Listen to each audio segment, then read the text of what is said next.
ಕುಡಿದ ಅಮಲಿನಲ್ಲಿ ಟೋಲ್ಗೇಟ್ ಅನ್ನ ಮುರಿದುಕೊಂಡು ಹೋದ ಲಾರಿ ಚಾಲಕ.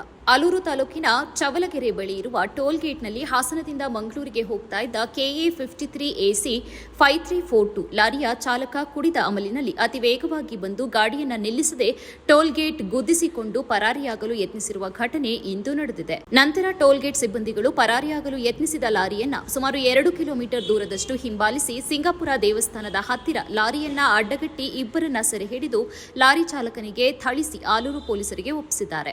ಲಾರಿ ಚಾಲಕನ ಅತಿಯಾದ ಕುಡಿತವೇ ಈ ಘಟನೆಗೆ ಕಾರಣವೆಂದು ತಿಳಿದು ಬಂದಿದ್ದು, ಈ ಪ್ರಕರಣ ಆಲೂರು ಪೊಲೀಸ್ ಠಾಣೆಯಲ್ಲಿ ಕೇಸು ದಾಖಲಾಗಿದೆ.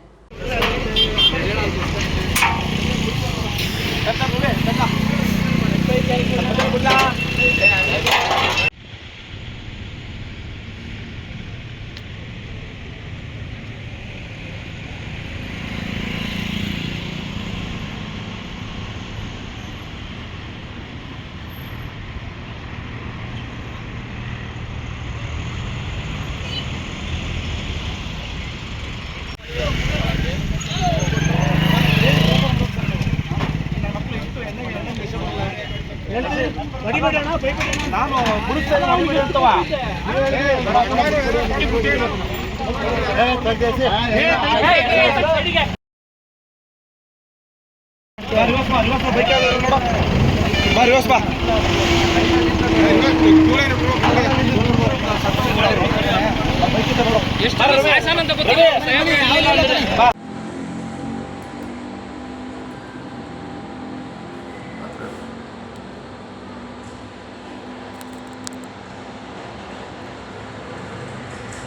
ಫ್ಯೂಚರ್ ಆಗೋಲ್ಲ ಕಡೆಗೆ ಮನುಷ್ಯನ ನೆಲದಾಗುತ್ತೆ.